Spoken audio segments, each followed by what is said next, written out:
ಕೃಷ್ಣ ಮಲಗ್ಬಿಟ್ಲಾ?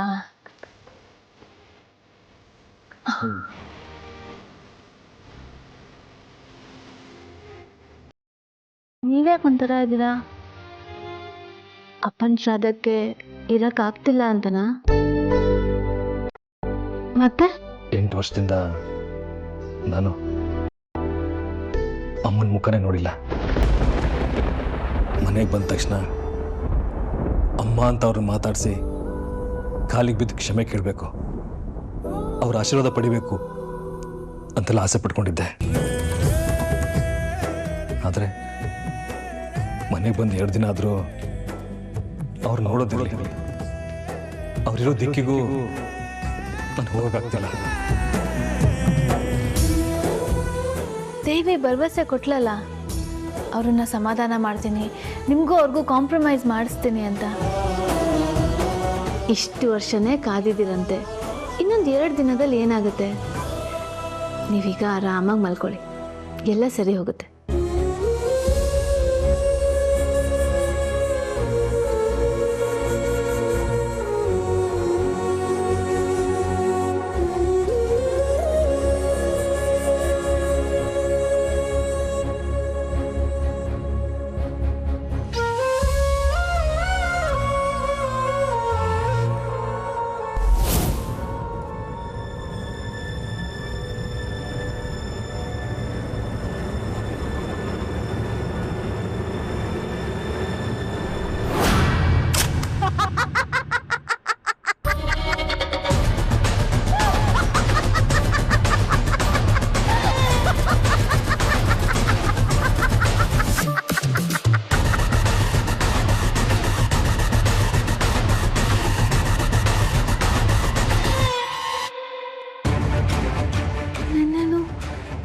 ಟೈಮ್ಗೆ ಅಲ್ವಾ ನಗೋ ಶಬ್ದ ಕೇಳಿದ್ದು?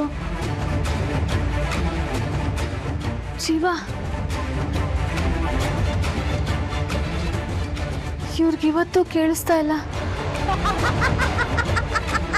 ಹುಡುಕಿ ಧ್ವನಿ. ಈ ಮನೇಲಿ ದೇವಿ ಬಿಟ್ರೆ ಇನ್ಯಾರಿದ್ದಾರೆ ವಯಸ್ಸಿನ ಹುಡುಗಿರು? ಅದು ದೇವಿ ಧ್ವನಿ ಅಲ್ಲ.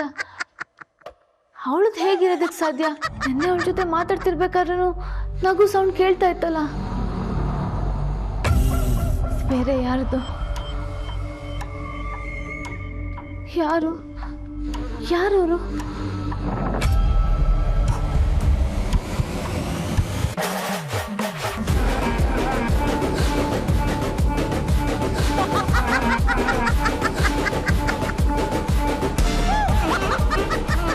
ಅದೇ ರೂಮಿಂದಾನೇ ನಗು ಶಬ್ದ ಕೇಳಿಸ್ತಾ ಇರೋದು. ಇಷ್ಟು ಹೊತ್ತಲ್ಲಿ ಅತ್ತೆ ರೂಮಲ್ಲಿ ಯಾರಿದ್ದಾರೆ?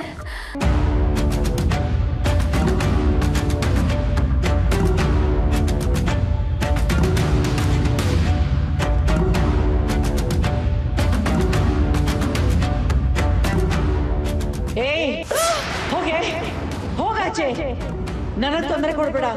ಹೋಗೋ, ಹೋಗೆ ಇಲ್ಲಿಂದ.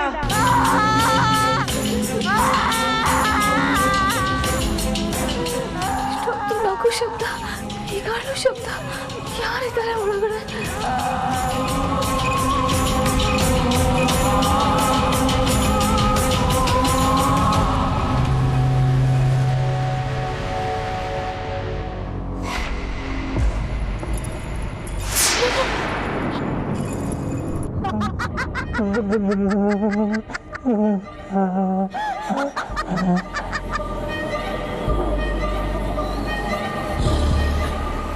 ನಗು ಶಬ್ದ ಕೇಳಿಸ್ತಾ ಇಲ್ಲ.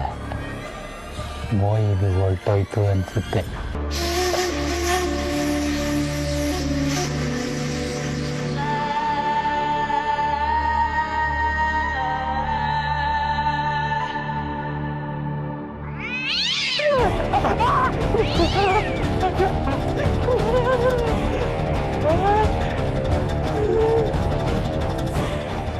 ಅಯ್ಯೋ ಹೋಗಿ ಬೆಕ್ಕಿನ ರೂಪದಲ್ಲಿ ಬಂದಾಗಿದೆಯಲ್ಲಪ್ಪ.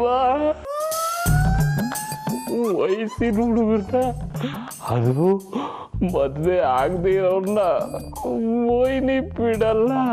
ರಕ್ತನ ಸೂಪ್ ಮಾಡ್ಕೊಂಡು ಕುಡ್ದು ಬಿಡುತ್ತೆ ಅಂತ ಹೇಳದ ಕೇಳಿದ್ರೆ ನಾನು ಬೇರೆ ಇಲ್ಲಿ ಮನ್ಸಿಗೆ ಹಾಕೊಂಡ್ಬಿಟ್ಟಿದ್ದೀನಲ್ಲಪ್ಪ. ಅಯ್ಯೋ ಬೇರೆ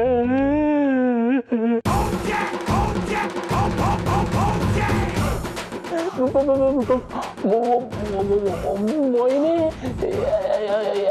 ಎಲ್ಲಿದೆ ನೀನು? ನೀನು ನನ್ನನ್ನು ಮಿಸ್ಅಂಡರ್ಸ್ಟ್ಯಾಂಡಿಂಗ್ ಮಾಡ್ಕೊಂಡಿದ್ಯಾ ನೋಡು. ನನಗೆ ಮದುವೆ ಆಗಿದೆ. ಮದುವೆ ಆಗಿದೆ. ಇಬ್ಬರು ಮಕ್ಕಳಿದ್ದಾರೆ. ಒಬ್ಬ ಅಮೆರಿಕದಲ್ಲಿದ್ದಾನೆ, ಇನ್ನೊಬ್ಬ ಆಫ್ರಿಕಾದಲ್ಲಿದ್ದಾನೆ. ನನಗೆ ಮದುವೆ ಆಗಿದೆ. ನೀನು ಬೇರೆ ಯಾರನ್ನಾರು ನೋಡ್ಕೋಬೋದು.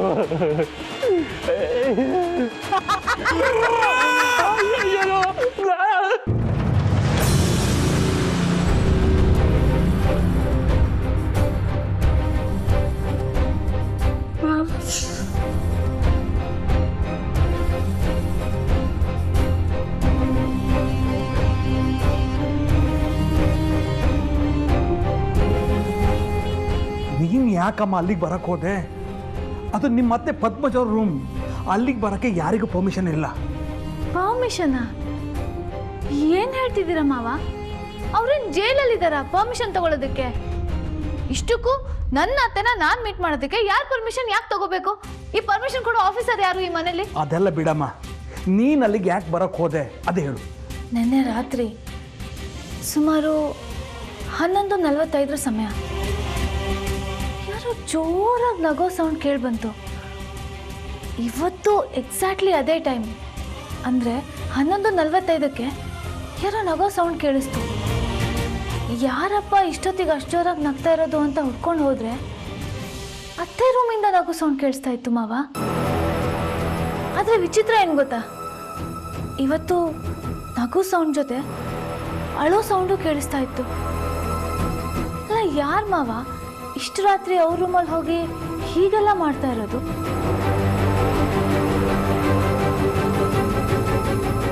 ನಗ್ತಾ ಇರೋದು ಬೇರೆ ಯಾರೋ ಅಲ್ಲಮ್ಮ, ನಿಮ್ಮ ಅತ್ತೆ ಪದ್ಮಜನೇ. ನಗ್ತಾ ಇರೋದು ನಮ್ಮ ಅತ್ತೆನಾ? ಯಾಕೆ?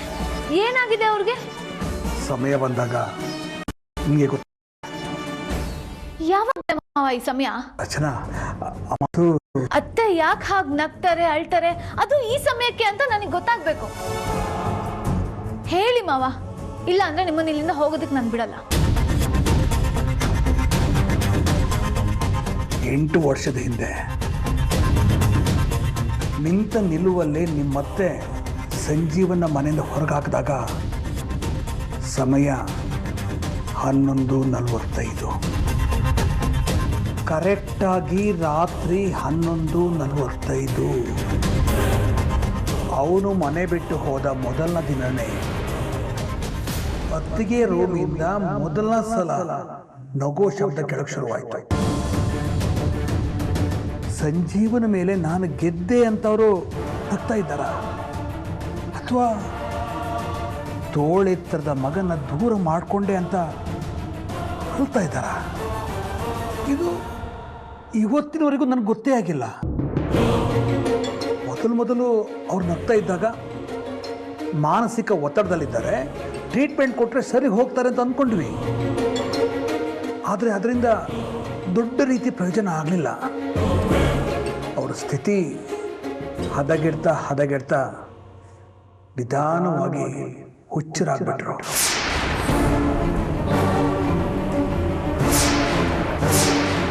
ಏನ್ ಹೇಳ್ತಿದ್ದೀರಾ ನೀವು? ಅತ್ತೆಗೆ ಹುಚ್ಚ?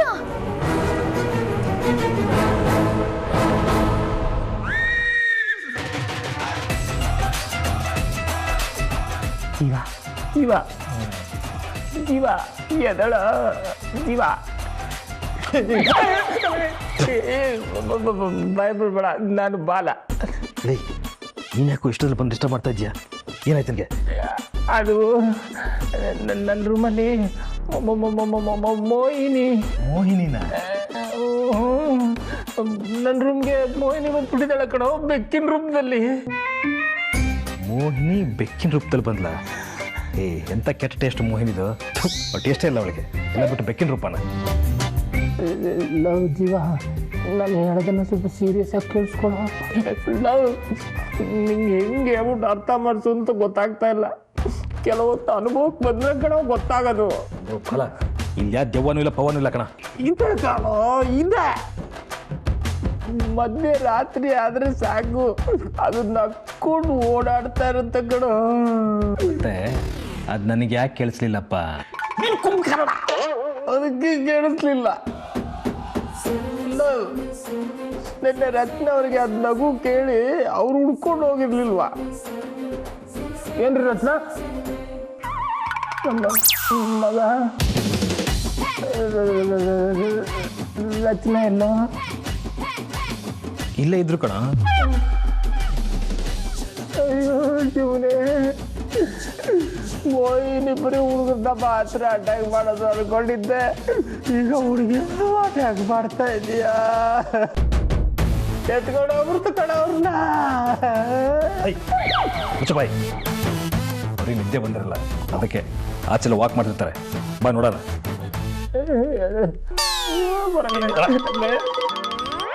ಮಾವ, ನೀವ್ ಹೇಳ್ತಿರೋದ್ ನಿಜನಾ?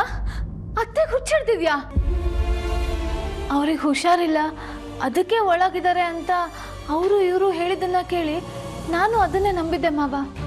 ಆದ್ರೆ ಅವ್ರ ಪರಿಸ್ಥಿತಿ ಹೀಗಾಗಿದೆ ಅಂತ ನೀವು ಹೇಳಿದ್ಮೇಲೆ ನನಗೂ ಗೊತ್ತಾಗ್ತಾ ಇರೋದು. ಮಾವ, ಈ ವಿಷಯ ಜೀವನ್ ಗೊತ್ತಾ? ಇಲ್ಲಮ್ಮ, ಗೊತ್ತಾದರೆ ಅವನು ಎದೆ ಒಡೆದು ಹೋಗುತ್ತೆ ಅಂತ ಹೇಳಿಲ್ಲ ಅವನಿಗೆ. ಮಾವ, ಅತ್ತೆ ಈ ಸ್ಥಿತಿ ತಲುಪೋದಕ್ಕೆ ಕಾರಣ ಯಾರು? ಸಂಜೀವ.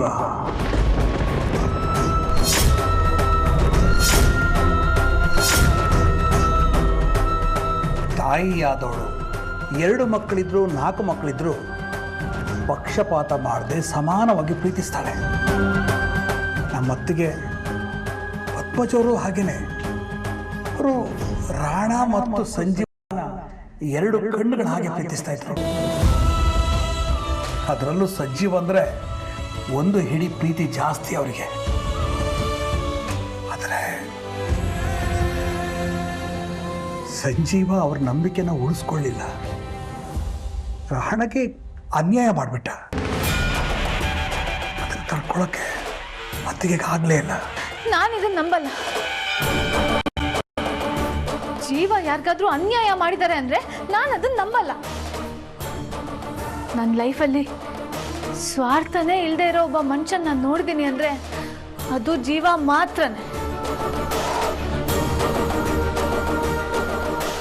ಒಂದು ಕಥೆಯಲ್ಲಿ ಹಲವಾರು ಪಾತ್ರಗಳಿರ್ತವೆ.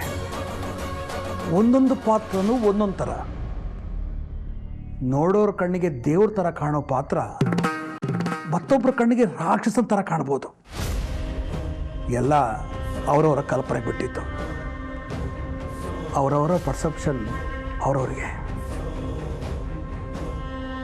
ಹೀಗೆ ಅಂತ ಯಾರು ಯಾವುದನ್ನು ಹೇಳಲ್ವಾ ಈ ಮನೆಯಲ್ಲಿ? ಎಲ್ಲರೂ ಕತೆ, ಪಾತ್ರ, ಪರ್ಸೆಪ್ಷನ್, ದೃಷ್ಟಿಕೋನ ಅಂತಾನೆ ಮಾತಾಡೋದ? ಅದನ್ನೆಲ್ಲ ಬಿಟ್ಬಿಡಿ. ಈ ಕಥೆಯಲ್ಲಿ ಜೀವ ಪಾತ್ರದ ಬಗ್ಗೆ ನಿಮ್ಮ ಅಭಿಪ್ರಾಯ ಏನು ಮಾವ?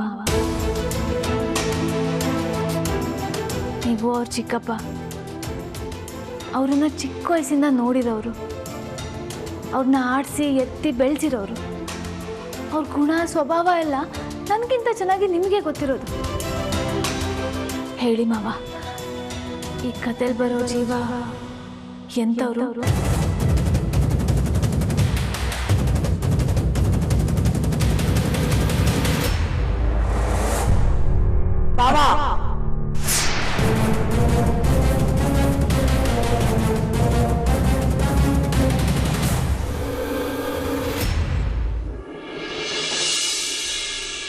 ಏನ್ ಇಷ್ಟೊತ್ತಲ್ಲಿ ಮೀಟಿಂಗು? ನಗೋ ಶಬ್ದ ಕೇಳಿ ರಚನಾ ಅದು ಯಾರು ಅಂತ ನನ್ನ ಹತ್ರ ಬಂದು ವಿಚಾರಿಸ್ತಾ ಇದ್ಲು. ನಾನು ಅದು ಯಾರು ಅಲ್ಲ, ನಿಮ್ಮ ಅತ್ತೆ ಅವ್ರಿಗೆ ಹುಷಾರಿಲ್ಲ ಅಂತ ಹೇಳ್ತಾ ಇದ್ದೆ. ಅಷ್ಟರಲ್ಲಿ ನೀವು ಬಂದುಬಿಟ್ರಿ.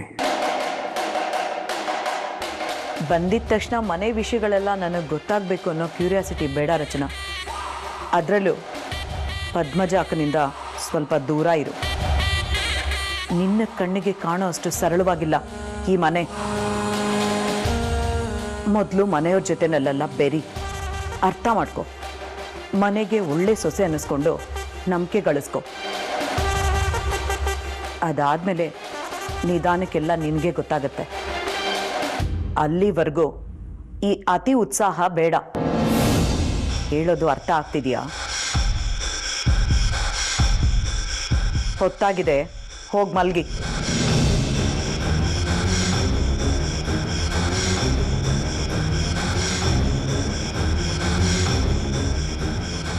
ಮೇಲೆ ಕಾಣಿಸೋ ಅಷ್ಟು ಅಮಾಯಕ್ಕೆ ಅಲ್ಲ ಈ ರಚನಾ. ಇವಳಲ್ಲಿ ಏನೋ ಶಕ್ತಿ ಇದೆ. ಇಷ್ಟು ವರ್ಷ ಈ ಮನೆಯಿಂದ ದೂರ ಇದ್ದ ಸಂಜೀವನ್ನ ಕನ್ವಿನ್ಸ್ ಮಾಡಿ ವಾಪಸ್ ಕರ್ಕೊಂಡು ಬಂದಿದ್ದಾಳೆ ಅಂದರೆ ಪದ್ಮಜನ ರೀಚ್ ಆಗೋದು ಇವಳಿಗೆ ದೊಡ್ಡ ಕಷ್ಟ ಅಲ್ವೇ ಅಲ್ಲ. ಇವಳನ್ನ ಕಡಿಮೆ ಅಂದಾಜು ಮಾಡೋ ಹಾಗೇ ಇಲ್ಲ. ಲಾಯರ್ ಬಂದು ವಿಲ್ ಓದಿದ ತಕ್ಷಣನೇ ಇವಳನ್ನ ಮನೆಯಿಂದ ಹೊರಗಡೆ ಹಾಕಬೇಕು. ಆಗಲೇ ನಾನು ಸೇಫ್ ಆಗಿರೋದಕ್ಕೆ ಸಾಧ್ಯ. ರಾಜ್ಯಭಾರ ನನ್ನ ಕೈಲಿ ಸಿಗೋದು.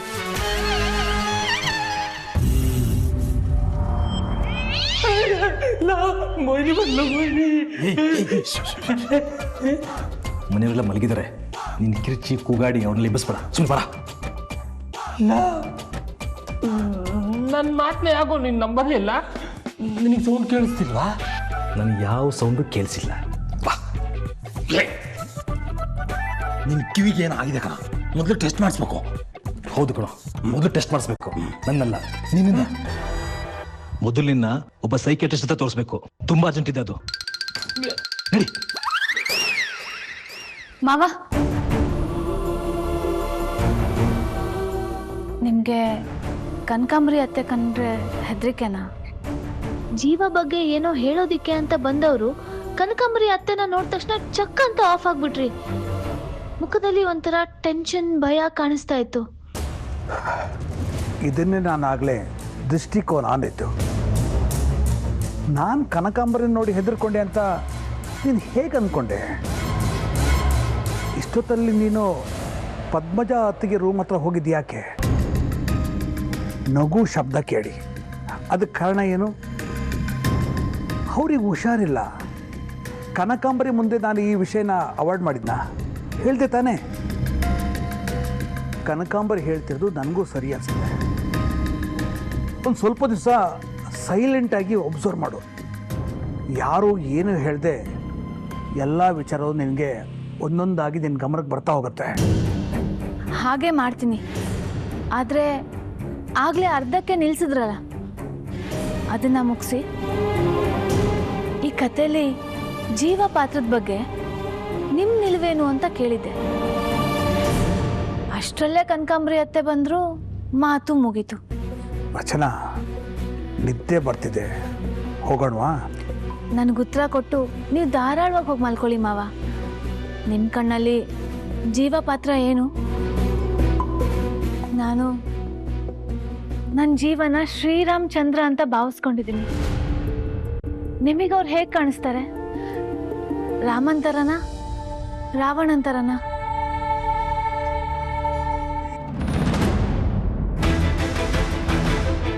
ಪ್ಲೀಸ್ ಹೇಳಿ ಮಾವ, ಜೀವ ರಾಮನ, ರಾವಣನ ನಿಮ್ಮ ಪ್ರಕಾರ? ರಾಮನೇ. ಜೀವ ನನ್ನ ಪಾಲಿಗೆ ಶ್ರೀರಾಮನೇ. ಹಾಗಿದ್ರೆ ನೀವು ನನ್ನ ಕಡೆನೆ. ರಚನಾ, ಅವಸರ ಪಡಬೇಡ. ಸೀತೆಗೋಸ್ಕರ ಸಮುದ್ರ ದಾಟಿ ಯುದ್ಧ ಮಾಡಿ ಅವಳನ್ನು ಕೊಂಡು ಬಂದ ಶ್ರೀರಾಮನೇ ಮುಂದಕ್ಕೆ ತುಂಬು ಗರ್ಭಿಣಿಯಾದ ಅವಳನ್ನ ಕಾಡಿಗೆ ಬಿಟ್ಟು ಬಂದ. ಆ ಗುಣನೂ ಅವನಲ್ಲೇ ಇತ್ತು. ಪ್ರತಿಯೊಂದು ಪಾತ್ರಕ್ಕೂ ಎಷ್ಟೆಷ್ಟೋ ಪದರಗಳಿರ್ತವೆ. ಒಂದೊಂದು ಲೇಯರಲ್ಲೂ ನೋಡುವಾಗಲೂ ಪಾತ್ರ ಬೇರೆನೇ ಥರ ಕಾಣಿಸಕ್ಕೆ ಶುರು ಆಗುತ್ತೆ. ಹೀರೋ ವಿಲನ್ ಆಗಿ, ವಿಲನ್ ಹೀರೋ ಆಗಿ, ಹೀರೋ ಮತ್ತೆ ಹೀರೋ ಆಗಿ ದೃಷ್ಟಿ ಬದಲಾಗ್ತಾನೆ ಇರುತ್ತೆ. ಆಳಕ್ಕಿಳಿಬೇಕು, ಅಧ್ಯಯನ ಮಾಡಬೇಕು. ಆವಾಗಲೇ ಪಾತ್ರ ಸಂಪೂರ್ಣವಾಗಿ ಅರ್ಥ ಆಗೋದು. Good night.